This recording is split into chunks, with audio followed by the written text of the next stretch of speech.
کہ اگر آپ عمران خان کو ہٹا دیتے ہیں تو معاف کر دیا جائے گا. انہوں نے یہ نہیں کہا کہ اچھا ہاں جو نیا آئے گا پھر ہم اس کی کارکردگی دیکھیں گے اور پھر ہم فیصلہ کریں گے کہ پاکستان کے ساتھ ہم چلیں گے. نہیں, اس کو پتہ تھا کس نے آنا ہے. یہاں سے سازش کا پتہ چلتا ہے کہ عمران خان کو ہٹاؤ اور پھر پاکستان کو معاف کر دیا جائے گا. اور پھر جو جس طرح کی پھر کارروائی ہوئی اس کے بعد جیسے ہی اس نے یہ میٹنگ ہوئی ہمارے ایمبیسڈر سے ڈونلڈ لو کی, اگلے دن نو کانفیڈنس موشن ٹیبل ہوتی ہے. یہ سب چیزیں کنفرمڈ ہیں. کل نیشنل سیکورٹی کونسل کی میٹنگ میں یہ ساری چیزیں واضح ہیں کیونکہ ڈیٹ لکھی ہوئی ہے مراسلے کی کہ کب تھی. ہم سب کو پتہ ہے کہ نو کانفیڈنس کس دن ٹیبل ہوا. اس کے بعد ہم تماشا دیکھتے ہیں کہ ہمارے ایلائز بھی ایک دم بولنا شروع کر دیتے ہیں اور جو ہمارے ایم این ایز ہیں ان کو بھی یاد آ جاتا ہے ایک دم کہ جناب حکومت حالات اچھے نہیں ہیں. تو میں آج یہ بھی پہلے واضح کرنا چاہتا ہوں کہ پاکستان کے جو حالات تھے معاشی, جب یہ نو کانفیڈنس موشن جو ٹیبل کی گئی ہے 11 سال میں سب سے کم پاکستان کا کرنٹ اکاؤنٹ ڈیفیسٹ تھا. یعنی جس کی وجہ سے ہم آئی ایم ایف کے پاس جاتے ہیں, میں اپنی قوم کو سمجھانا چاہتا ہوں, مسئلہ یہ ہوتا ہے کہ ڈالرز کی کمی ہو جاتی ہے پاکستان میں. جب ڈالرز کی کمی ہوتی ہے روپے پہ پریشر پڑتا ہے, روپے گرنا شروع ہو جاتا ہے, اس لیے آئی ایم ایف سے ہم ڈالرز لینے جاتے ہیں. تو جس میں ڈالرز کے ملک میں آنا اور ملک سے جب باہر جانا ڈالرز ہے, جس پہ سب سے کم خسارہ تھا وہ اب تھا. 11 سال کے بعد سب سے کم خسارہ تھا. ایکسپورٹس ریکارڈ, تاریخ میں سب سے زیادہ ایکسپورٹس باہر سے اوورسیز پاکستان نے ریکارڈ ریمیٹنسز سب سے زیادہ. ہماری ٹیکس کلیکشن یعنی ملک کی جو آمدنی بڑھ رہی تھی لوگوں پہ خرچ کرنے کی وہ تاریخی سب سے زیادہ. 5 ہماری فصلیں ہیں کیونکہ 60% لوگ کسان ہیں, سب سے تاریخی سب سے زیادہ پیداوار. اس کے علاوہ ان کو قیمتیں بھی سب سے زیادہ ملی, یعنی خوشحالی بھی دیہات میں سب سے زیادہ آئی. اور اس کے علاوہ انڈسٹریل پروڈکشن دیکھیں, جب ایک قوم کی جب اس کی دولت میں اضافہ ہوتا ہے, جب اس کی انڈسٹری بڑھتی ہے, تو انڈسٹریل پروڈکشن ہماری ٹیکسٹائل ایکسپورٹس ریکارڈ کے اوپر اس وقت کے اوپر یہ ہمارے خلاف سازش کی گئی. اور تب سے اب تک دیکھ لیں کہ ریزرو بھی نیچے جا رہے ہیں, روپے کے اوپر بھی پریشر پڑا ہوا ہے, ایک پورا ملک میں افراتفری کا ماحول بن گیا ہے جس سے اکانومی افیکٹ ہوتی ہے. تو تب ہمارے جناب ہمارے جو ایلائز تھے ان کو بھی یاد آ گیا کہ حالات اچھے نہیں ہیں جی, حکومت سے وہ خوش نہیں ہیں. اور ہمارے یہ جو لوگ جنہوں نے ہمیں چھوڑا, یہ بھی انہوں نے بھی اکٹھے کرنے شروع کر دیے سندھ ہاؤس کے اندر. تو میں جو آج چاہتا ہوں کہ اب تو یہ ہو گیا نا کہ جو میں کہہ رہا تھا وہ سچ ہے. اب نیشنل سیکورٹی کونسل نے کنفرم کر دیا کہ جو میں نے میٹنگ کروائی تھی میری سربراہی میں اس کے وہ ٹھیک اس کے منٹس تھے. یعنی اس میں جو انہوں نے کہا تھا کہ فوراً بیرونی مداخلت ہوئی ہے وہ ٹھیک ہوئی ہے. یہ بھی کنفرم ہو گیا.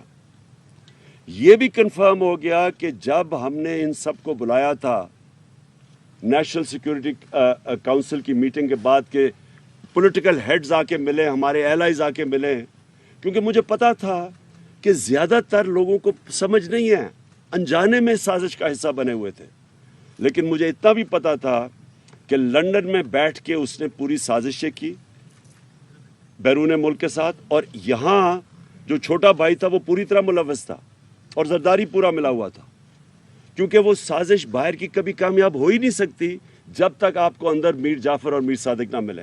یہ ملے ہوئے تھے ساتھ. تو جب ہم نے جو پارلیمنٹ کی نیشنل سیکورٹی کمیٹی کی میٹنگ بلائی تو انہوں نے بوائیکاٹ کر دیا, کیونکہ شہباز شریف کو پتا تھا کہ مراسلہ جینوئن ہے, کیونکہ یہ تو بڑی دیر سے ان سے ملاقاتیں کر رہے تھے. تو میں یہ آج چاہتا ہوں کہ سپریم کورٹ کو کہ آپ نے جس وجہ سے ڈپٹی اسپیکر قومی اسمبلی نے